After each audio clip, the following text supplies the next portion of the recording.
My name is Roxanne Bilby, and I work with the PAL Plus mentoring program in Rogers County, Oklahoma. So our office is located in Claremore, Oklahoma, but we get to work with different towns within our county. And PAL stands for Positive Adult Leadership. And the PAL program was started 20 years ago as a school-based mentoring program. So pairing referrals from our public school systems in the county with volunteer mentors from the community. And that aspect of the program is still taking place.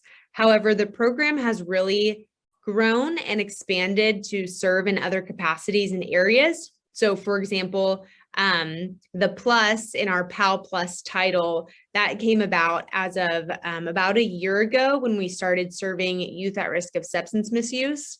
And so now, in addition to serving just within the school system, we get to partner with recovery-focused groups in our community, such as Celebrate Recovery that takes place at the First United Methodist Church, and a recovery program that takes place at Cedar Point. And then also we get to partner with Rogers County Drug Abuse Program, which that's outpatient substance misuse services here in Claremore. And we get to go and participate in the juvenile drug court group every week. So the goal of our program is, however we're operating, whether it's a school-based youth that's enrolled in the program or a youth that's enrolled in the dog training program, is to positively impact the lives of youth in Rogers County. We have the opportunity to recruit mentors with a variety of platforms, as most mentoring programs do. So we get to attend community events and advertise our program. Last month, or I guess 2 months ago in August of this year, we assisted facilitating National Night Out, which is a national event that takes place with the aim of bridging the relationship between the local police department and the community.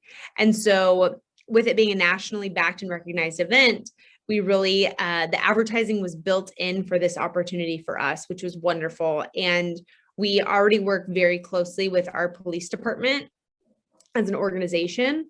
And so, for example, at that event, we got to talk to multiple community members about the opportunity to volunteer and to mentor. We're also very closely tied with our local university, with Rogers State University. We have a 4-year higher education opportunity right here in Claremore, which I just consider such a hidden gem for our county. And the students that attend RSU, particularly in the psychology and sociology department, just seem to be a really wonderful fit for our program to serve as mentors and also as interns. And I love getting to see them connect with a youth and connect with our program. And we've actually had the opportunity to hire 2 of our RSU interns as part-time employees. That's another opportunity we have. But really what seems to be the most beneficial effort when it comes to mentor recruitment is mentors telling their friends and family members about what it is they do. So we have mentors that have recruited their friends to also be a mentor. And those are some of the most wonderful people that we have, because their friend that's maybe already volunteering knows them on a personal level, and they know that they're going to be a good fit for the program. And so we always encourage our mentors, even in our monthly newsletter, we say, who do you know that would be beneficial to a youth in our community?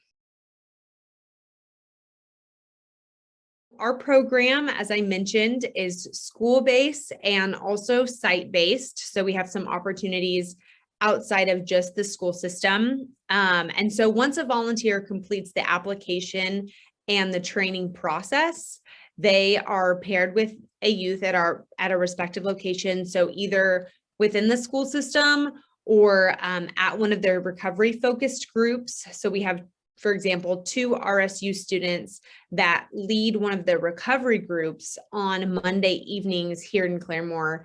And that's more of a group mentoring setting that they get to participate in. And actually, one of the connections we made at Rogers County Drug Abuse Program is now serving on Monday evenings alongside them as well. And she can speak personally to the journey of recovery and now gets to invest in the lives of youth that are at risk of substance misuse. And so that's a really wonderful success story that we get to hold on to as a program. We also have some other group mentoring opportunities, such as we have an after-school program that operates out of Volunteers for Youth called the BLAST after-school program for middle schoolers, which middle school being such a difficult and sensitive time anyway, we try to get them connected with a mentor one-on-one. And so we have mentors that go into BLAST and meet with youth after school. And for example, we have a youth right now enrolled in the BLAST after-school program that wants to play baseball at a collegiate level. And so one of our RSU interns goes and meets with him at BLAST, who's an RSU baseball player. And so we were able to facilitate an internship for the RSU baseball player that I'm referring to, and then say, hey, there's a kiddo at BLAST after school program that wants to do what you are doing. Do you have an hour a week to go and invest in this kiddo? And now he does, which is wonderful. And so that's what it takes. It's an hour a week, regardless of where a mentor is meeting with their youth. And so the mentoring commitment that we request of our volunteers, we ask them to commit to 1 school year, so 9 months at the onset of their mentoring journey.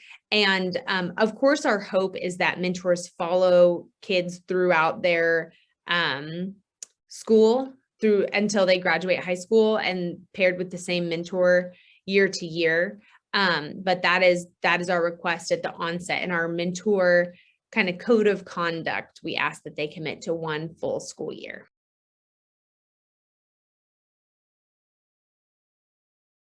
Someone completes a referral packet for the mentee. Typically, if they're a school-based participant, their school counselor will complete their referral form.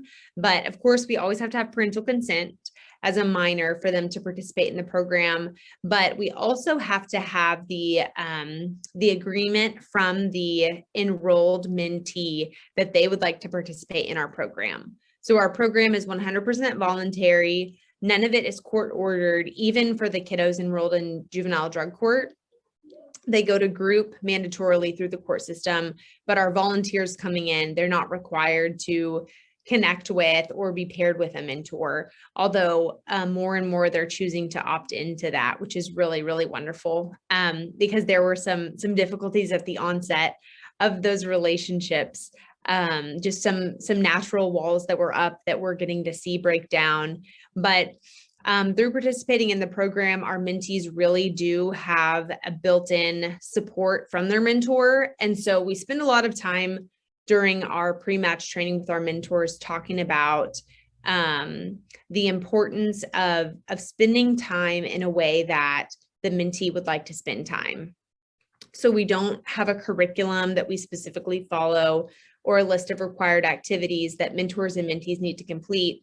Although we do have those materials available. So we have curriculum from Leader in Me, which is the Franklin Covey program, and then also materials from the Mendez Foundation, like Too Good for Violence and Too Good for Drugs, that our mentors always have the opportunity to utilize during their match time. But really, our mentees get the opportunity to have someone come and listen to them from an unbiased, objective stance that isn't already involved in their family unit, or isn't already privy to what's gone on at school, and just the opportunity to have someone listen to them, talk about what they want to talk about, and then also spend time doing an activity that they would like to do.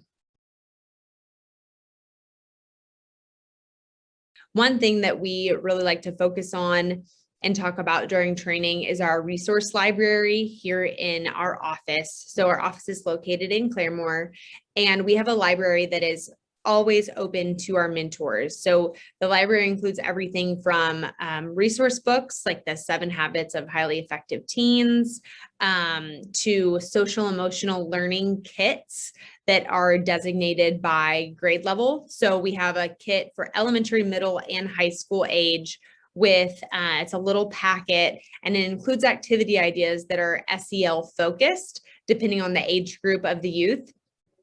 And so, for example, one of the activities is to create like a feelings check-in chart for the elementary age students, and to look at this chart at the beginning of every week when a mentor and mentee are meeting, and check in on your mood of, I'm feeling joyful today. Why is it that you're feeling joyful? Or I'm feeling very sad today. Why is it that you're feeling sad? Or I'm having trouble identifying how I'm feeling. Why is that? Just to help kids really become emotionally literate through this process. And then also we have all sorts of crafts and just kind of extracurricular activities that they can participate in, all sorts of games and board games, and Uno cards are very, very popular, even at the middle school age.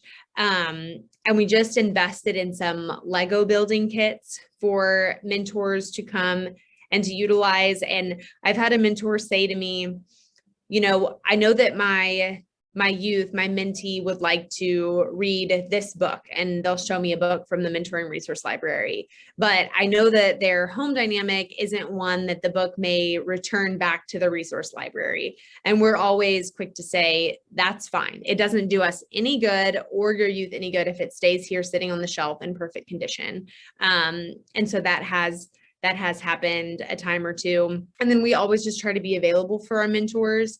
If they need a specific resource or a specific list of ideas, we do our best to provide whatever it is that they or their mentee are requesting. It's really wonderful if a youth is in a group-based program. So I mentioned the Blast after school program for middle schoolers, and then the recovery focus programs. They are being taught a lesson from the Leader in Me curriculum, which is the Franklin Covey program. And so they are privy to that information, and there's an activity that's paired with each lesson. So for example, if the lesson is focused on active listening, one game may be Simon Says that the facilitator chooses to implement. And so that's a really wonderful opportunity, just because they get the group mentoring opportunity. They get to be paired one-on-one with a mentor, but then also they participate in specific activities that are geared toward facilitating a specific lesson.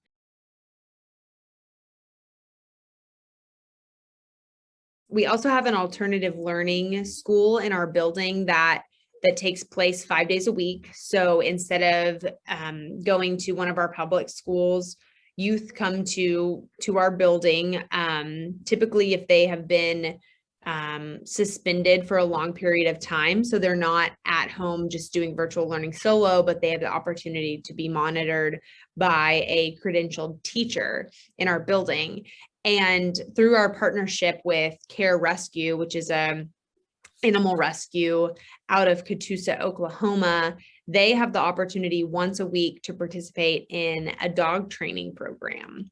And that's such a wonderful story how that came about. But the trainer of that program, the facilitator of that group who works for the rescue, she was previously facilitating programming in a couple of Oklahoma prisons. So they had a STAR prison program that was taking place, and dogs would go and live with inmates as she would come and teach the inmates to train the dogs. And so she just modified the program to be more appropriate for this clientele. But they have the opportunity, as they're participating in this group mentoring setting, to learn not only dog training skills, but leadership skills. And they get to take ownership of the dog that they're working with. And it's really amazing to see the way it's transformational for the youth that are participating. So for example, one day the trainer communicated to one of the 8th grade boys, you know, I'm really proud of you for the way that you have cared for this animal and also taken this journey seriously and really done your best to learn the skills and implement what you need to implement. And he turned around and told her, you know what, I'm really proud of me too. And he had just been suspended long-term from the public school that he was previously enrolled in. And so just for that confidence to be instilled, And that activity is something really, really special. The trainer of that program is wonderful.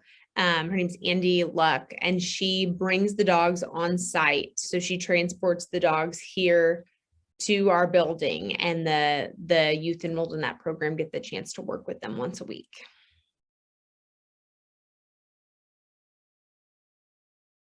We have pre-program surveys that we have all of our youth complete prior to being paired with a mentor, and then end of the year surveys that mentees complete, that mentors complete, teachers, counselors, and parents or guardians of the youth enrolled in the program. And so I don't have exact percentages, but we measure everything from how interaction with peers, to participation in class, to substance misuse. We even, measure family engagement. And that's been a learning curve for us as a program, because when we started serving youth at risk of substance misuse, that's something that we wanted to focus on, is, improving that.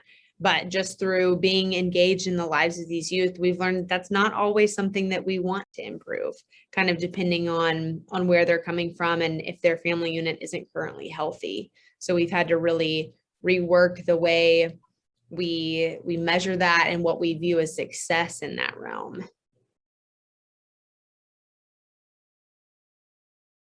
I think that when it comes to advising other mentoring programs, especially in the times of COVID, because we are absolutely still dealing with the lingering effects of what COVID has done logistically for our world, from kids not being able to be enrolled in traditional schooling, to quarantine, to compromised activities.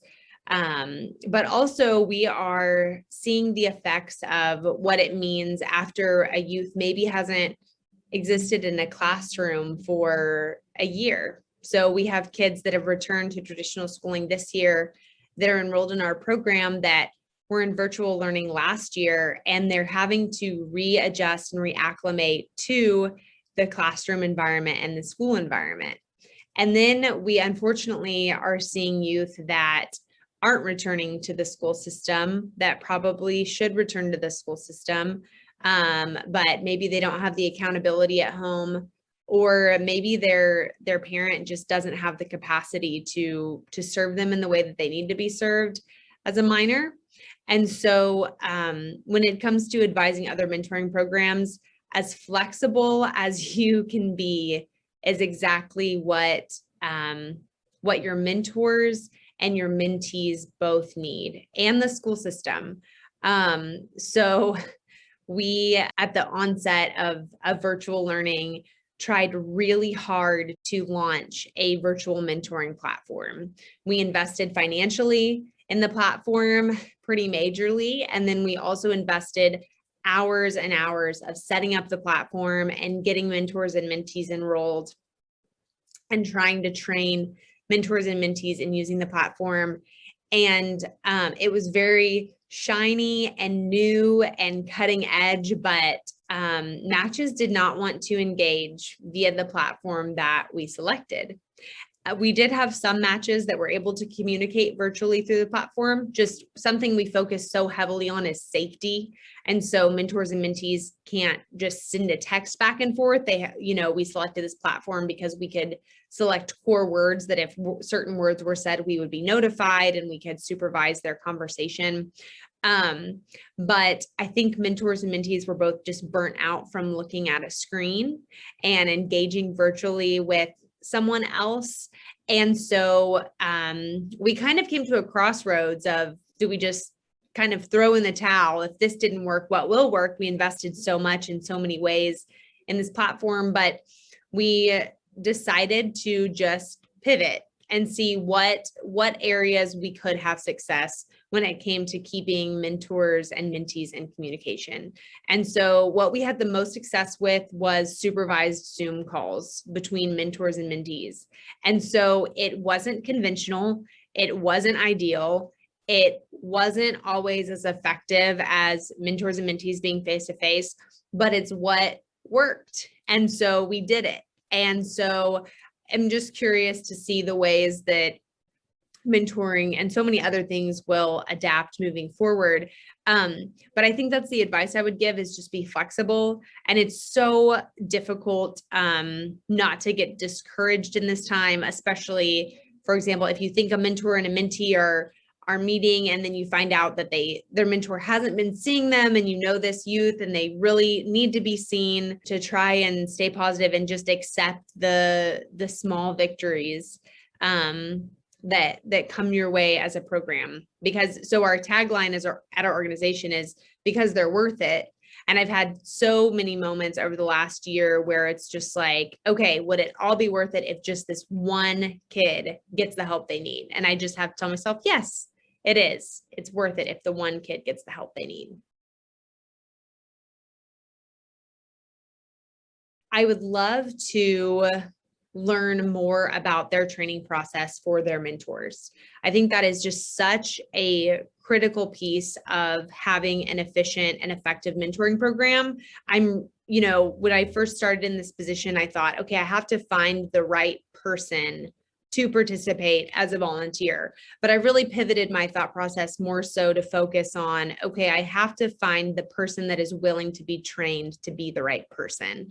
And so we recently went through a technical assistance process with Mentor Colorado to revamp our mentor training. And so now our mentors go through a 6-hour pre-match training with Mindy Stone, our training facilitator. And it is just such a wonderful experience. We talk about everything from, critical listening to how to navigate conversation about substance misuse, to all of the typical and kind of traditional information as far as mandatory reporting and safety and communication and all of that good stuff. But I'm just really becoming such a believer in that. Is such a critical piece of having a successful program. So I would love to learn more about some of the training that other mentoring programs have their mentors undergo. One example that I just will mention as we wrap up, because in my limited mentoring program experience, have experienced and also heard of stories of mentors that when they're first meeting with their youth experience some pretty major pushback. And especially maybe if you're working with youth that are particularly vulnerable or at risk, and you have a volunteer mentor that enters the scene and the kid is like, yeah, right, what do you have to offer me? So I just like to give this example at the juvenile drug court group that we are involved with. One of the first couple of weeks we were attending the group, I got major pushback from the group participants, from the youth involved in the program. I mean, it was just like, who are you? What are you doing here? Pretty explicitly, what do you have to offer me? And their stories and their backgrounds are just, they've experienced things that no human being should ever have to experience. But then you're talking to them and they're 14 and 15 years old, and it just rips your heart out.